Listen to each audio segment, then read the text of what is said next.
We have Gaurav Khanna today with us, who is the Head of Advisory Services Mumbai, Roedl Partner. First of all, thank you, Rishi, for having me here today. Well, yes, indeed. I think we've come a long way. Roedl Partners' collaboration with IGCC has evolved over the years. Just from being a standard regular member to a strategic partnership. Acting as a knowledge partner and premium sponsor at several high-profile networking events, seminars, webinars, etc. Just to name a few: the German Unity Days, the AGMs, the Indo-German Cricket League, which was a grand success last year, the all famous Oktoberfest in Pune, etc., etc. So our collaboration spans time as well as geographies, because it spans both in India as well as in Germany. So that's where we are essentially. And besides events, seminars, webinars, etc., we have also partnered in joint publications. Like last year, I was personally involved as part of the core IGCC Roedl team, which launched a publication titled Transition from Distribution to a Manufacturing Hub, which was basically aimed at guiding German companies to take the next leap in their manufacturing journey in India. Right. So essentially there, both the teams collaborated together, I remember, and we have put in our heart and soul into that publication, shared all our experiences from last so many years, and even sort of gone to an extent to guide these German companies who are looking into expanding into India as to what mistakes can be avoided.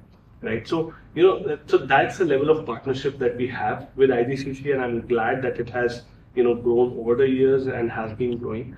And one of the reasons why I feel that this, the partnership between Roedl and IGCC is so natural and there is so affinity between us, is that because we are natural partners, because of the fact that we have a common agenda, that is to serve the Indo-German business community, guiding them in their journey in India and in Germany, and sort of advising them and nudging them in the right direction, taking them along during their journey in India.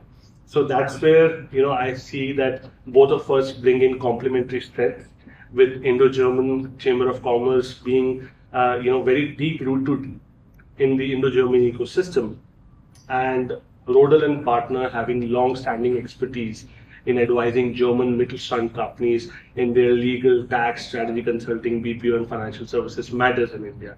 So I think we have complementary strengths in that sense.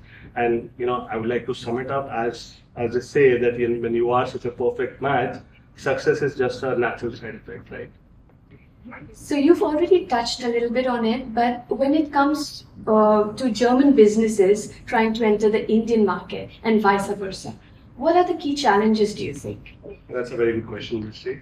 Thanks for asking me this question. Let me take the first scenario where German companies are entering into the Indian market, right? So, India is a very dynamic market in that sense, and a very demanding market also. So, a German company looking for market entry in India will find it exceedingly difficult to succeed if they come with a German mindset with German products, which is not customized and adapted as per the Indian likings, right? So we always tell our clients that whenever you are entering into the Indian market, study the market thoroughly, study the consumer behavioral pattern, study the cost structures. The Indian tax and regulatory environment is completely different from what exists in Germany and in Europe. So it is very important to do a thorough analysis of the overall regulatory landscape in India, and to understand the market, understand the supply chain dynamics, understand the other contingencies that may arise when you enter into the Indian market. So and just to sort of supplement to that, German companies who have actually done that for decades have been quite successful in India. Now, if I can take some names like Mercedes, Volkswagen, Siemens, ThyssenKrupp, Bosch, even Mittelstand companies like Hafele, Hettich, or Evonik, Lanxess, etc. These are all companies who have really done a very thorough review of the market, have had strategic patience while evolving their business setup in India, have adapted to the likings of the Indian customer and have been in the process have been fully compliant with the Indian regulations and requirements. So that is what is most important and key to success in India, and that is how you can actually overcome all the challenges. Now, just to sort of name a few, when a company is looking to enter into India, the typical challenges that may arise is around navigating the regulatory framework or understanding the tax laws, or managing the supply chain intricacies, or basic things like understanding business culture. Like it is very different in India versus what it is in Germany. So what is acceptable in Germany may not be acceptable in India, and that is what also impacts your business dealings. So essentially, that adaptation as per the Indian requirement is the key to success. And I've already sort of shared some examples, the companies who have really done it successfully in the past. Now, how Roedl and partners support these companies? When they come to us, we again have this discussion, gain an understanding as to what level of engagement they are currently in as far as the Indian business is concerned, and then chalk out a bespoke strategy to sort of help them in their journey. Now, it can be, let's say, a simple company incorporation to structuring their entity, which is the most optimal form of legal presence for them, given the kind of business that they will be undertaking, right? How to sort of optimally fund the Indian operation. That is also, we advise on. And then there could be scenarios like they might need support in a comprehensive market analysis to be done, to understand the market scenario, to understand the intricacies there, to understand the competitor landscape in India, etc., etc. Thereafter, of course, the regular legal, tax, and regulatory aspects that come along during the journey. We are able to support our clients in-house. And if I flip the situation, even the same thing applies for Indian enterprises going to Germany. There of course, we are a German headquartered multinational. We have over 3,000 professionals based in Germany itself. So, who are very equipped in advising Indian multinationals to navigate the German market. For an Indian company looking at Europe or Germany, it may be sort of overwhelming at times because there would be stringent compliance requirements, unknown data protection related requirements, or maybe some other aspects on tax and other areas where the Indian companies may need professional support. And we at Roedl and Partner are able to support these companies, as I said, in both geographies. Our deep-rooted expertise of the Indo-German landscape helps us or enables us to sort of deliver quality services and ensure that we handhold our clients and be a small part in their successful journey in both markets. That's what we endeavor for. So that naturally brings me to the next question on EU-India FTA talks that are going on in full swing now. What impact do you foresee on the Indo-German trade and investment? That's $1 billion question, Dristy.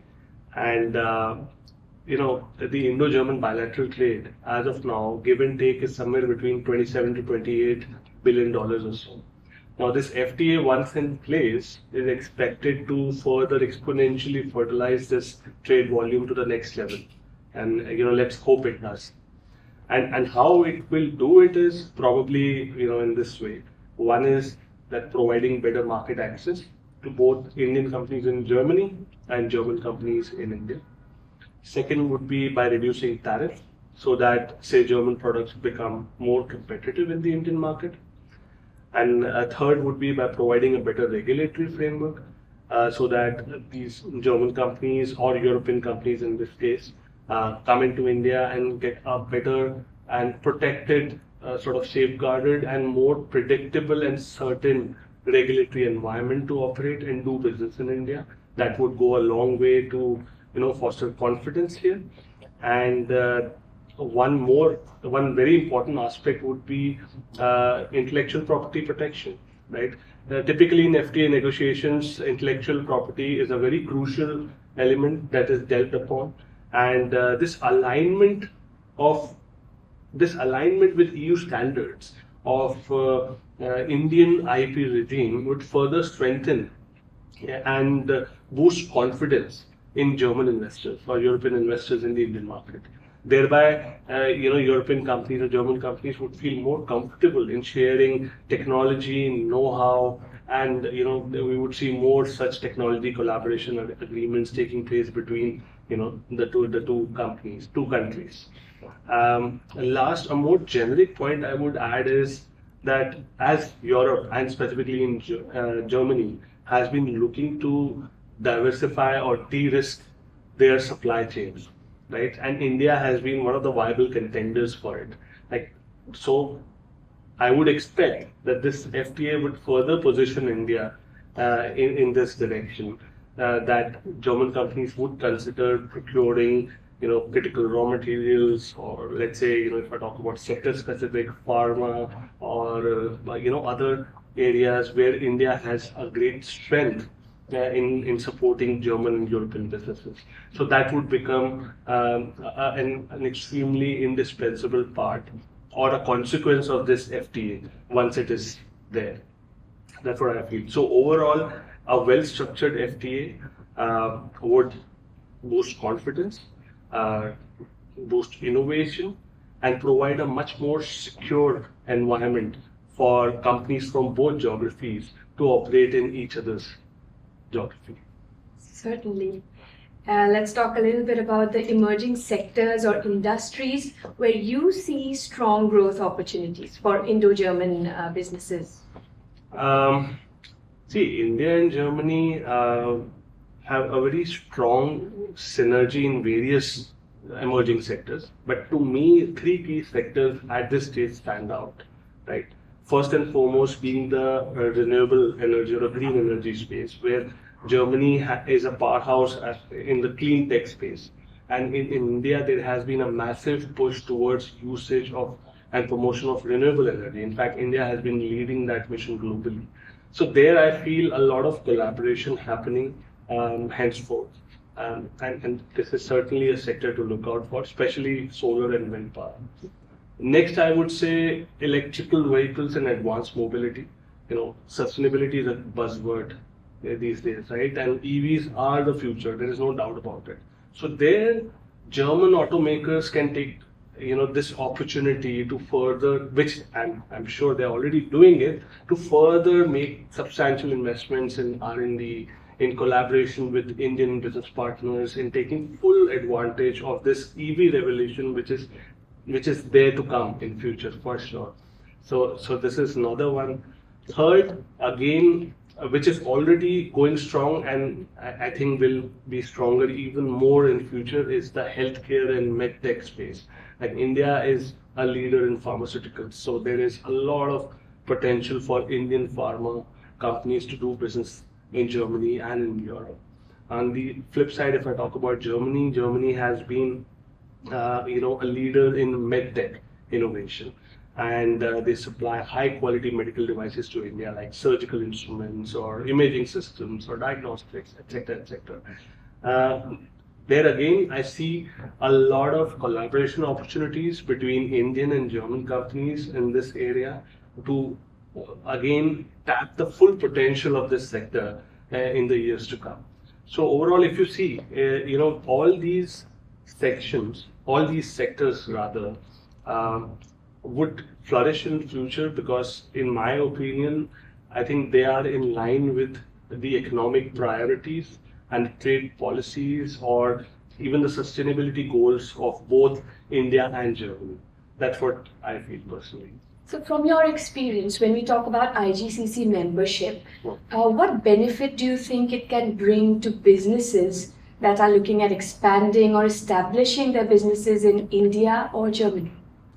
Well, certainly. I mean, being from Roedl Partner, I can certainly vouch for the membership because we have benefited a lot over the years. And so IGCC, I mean, Indo-German Chamber of Commerce is a premium institute in the Indo-German ecosystem, catering to the interests of its members. And, having more than 4,000 members now, so it is probably the largest AHACA globally, to my understanding. And which in itself is a milestone, right? I mean, and it has not happened overnight. This IGCC team has worked really hard in building this kind of strong membership.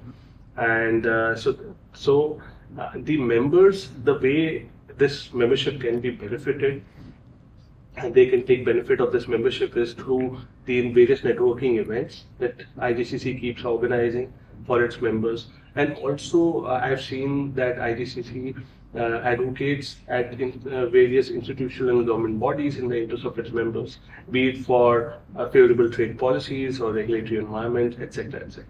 So there are a number of ways in which this membership is very beneficial, and certainly we have enjoyed this collaboration and strategic partnership with IGCC throughout all these years. And that brings me to the question which I cannot not ask you, being an expert in the field. Can you tell us what legal or financial advice would you give to companies that are navigating the Indo-German business landscape in 2025 and beyond? Sure. So I'll keep it short and sweet. I would say companies should focus on compliance, being financially resilient, and building a long-term sustainable business in India. So these are the three core advices that I would actually offer all my clients and all companies who are looking to expand into the Indian market. Now, how do you do that? Is first, of course, be aware of your surroundings, be aware of if there is any FTA or any other trade policy getting announced. Then how do you leverage that to your benefit? How do your business can take the maximum advantage out of it? That is one. Secondly, understand the regulatory regime thoroughly. How it impacts your business, how it impacts your customers, how it impacts the surroundings. And we always say our clients, you think that compliance is expensive, try non-compliance. That will be more expensive. So that should not be the case, I feel. So compliance is very important. Third, I would say understanding of the taxation regime of the country is very important. So India has a diverse tax system, which is not, it is slightly different from what Europe has. So a deep understanding of tax issues, because tax is a crucial element of any business operating in India, is very important. Third, I would say on the intellectual property front, ensure that if you are entering into a technology sharing or a knowledge sharing arrangement, your IP related contracts are watertight and take care of all the relevant clauses to safeguard and protect your interests in the future. So that is extremely important, and that is what we have an expertise in advising German companies and sort of carefully drafting such arrangements. Fourth, I would say, besides intellectual property, take care of the new data protection regulation that has come in. Yes, of course, we have EU GDPR, which German companies are aware of. However, India has its own data protection law, which needs to be looked into, and there are certain customization that we probably need to bring in for the localized data protection framework. And on the financial aspect, I would say, see if you can leverage any incentive or any tax benefit or a subsidy, because these days a lot of Indian states offer various incentives, and they in fact compete with each other to invite foreign investment into India when you are setting up manufacturing plants. So this may not be the main factor for your decision making, but this could definitely be beneficial. So one must explore and look into these incentives and what tax benefits and optimization can be done.